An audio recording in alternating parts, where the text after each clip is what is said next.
Hey guys, I'm Naya and welcome back to the channel. So for today's video, I decided to go over the OTS Pack 20 since a couple hours ago the entire set got announced, the entire set list I should say, and I'll give you my thoughts. You can give me your thoughts in the comments down below since by now, in those couple of hours, all of you probably know already what the contents are, but still, we can talk about it together. So before we get started, I just want to quickly shout out my patrons: Dudley Reiner, Crimson, Consular, 10, Nude Banner, Jonah Rodriguez, Ariel Kersey, and Roy Kier.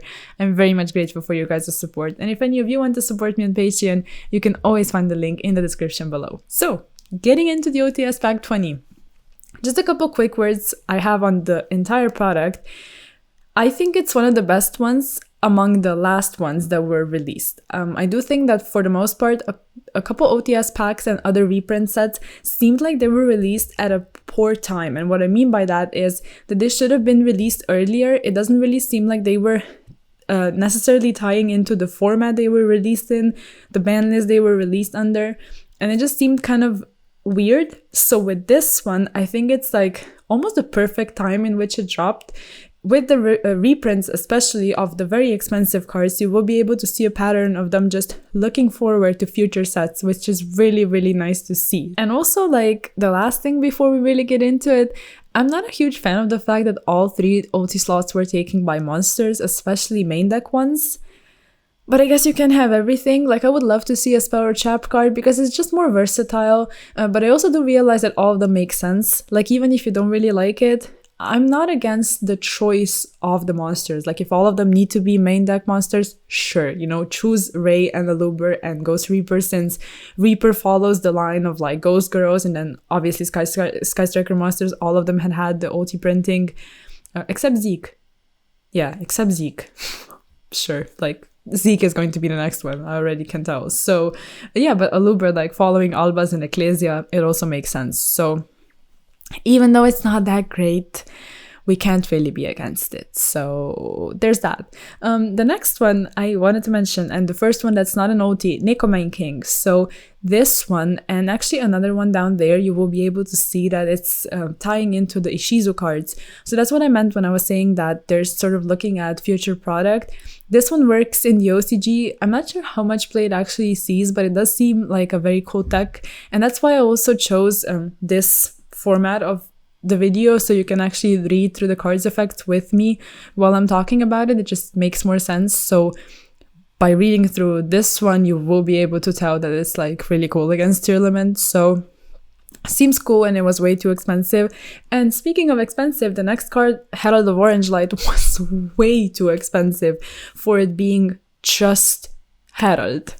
Like, it was way due to have a reprint. So I love seeing this. And also, it's not just for Jaichons. Like, if you're looking at OCG, Ishizu cards, Tearlament cards, Fairy cards, Diviner, which also received the reprint, everything is mashed up in one deck. So naturally, Herald of Orange Light really needed the reprint. And then the next one, Nimble Beaver, since we're talking about the best decks, this one ties into Sprite. There's no Angler though. And what really bothers me is the fact that 3 slots out of the entire OTS packs were taken by reprints of Power of the Elements cards, which in my opinion is really unnecessary. So that one of them be taken by Angler, and I think all of us would be really happy. And they're actually down here, like the Earphone and Gadget Gamer, like, why? Just there's not much to say about it. It's just why, pretty much. And the Pendulum, I guess, ties into the Draco Slayer stuff, I'm assuming. Maybe if you know anything more than me, like, please let me know, but I'm not sure. The effect doesn't seem bad, but I don't think anything Pendulum is good right now. So I do wonder why this one would be getting a reprint right now. So another expensive one. Scrolling down a bit further, we have Ninja Grandmaster Saizo. So this one was really expensive. And with Ninja stuff dropping in Darkwing Blast, again, they're taking a look at future product. And we love to see that. There's a lot of Ninja cards in here. Also some Naturia things, Amazonas stuff. So even if this product may not seem from like necessarily the competitive standpoint that everything that we would want to have and accessible printing would be in there, it still makes sense that they're taking into consideration a lot of different archetypes which needed some of the expensive cards to go down in value. So I don't know, like, I don't want to spend too much time, but I just quickly want to say that I think all of us as a community kind of need to like hate on product less, because this one is not bad, and I do think it's a step in the right direction. So even if we're not getting everything we maybe wanted, and even if Rocket Recharger never got a super rare printing, it's something we need to live with and just be grateful that this product really doesn't seem like it sucks. So there you have it. Grave of the Super Ancient Organism. Again, this one seems a tiny bit late because it was most useful in the Despia format, but still, like, the effect is not bad, and it was a bit too expensive to just purchase just like that, because you know that it shouldn't be that pricey. So again, really, really nice to see. And then the elephant statue of disaster is the one I was mentioning that would tie into the Ishizu cards again. So this one seems really cool because it is an older card. So it's nice that it's seeing, well, not seeing play, that it's seeing potential to be played. A King of the Swamp. This one is probably my favorite one out of all of them.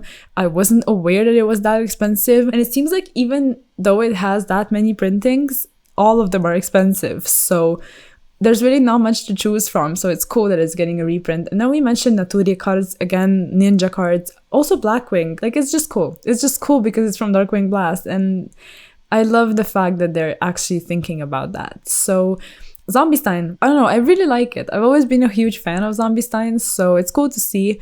Dweller, again, like, sure, it's a nice reprint. I prefer my super rare one, but to each their own. I just love that card. And I will probably always play my super rare one unless they like randomly ban it sometime. But yeah, Hidden Village, I think this one was like with only one printing. So again, like, it's nice to see.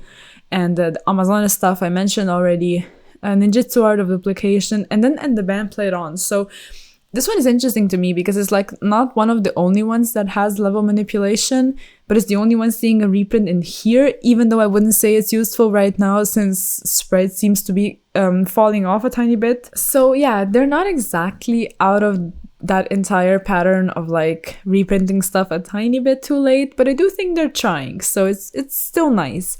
And then Naturia Sacred Tree, this one also I think was expensive if I'm not mistaken.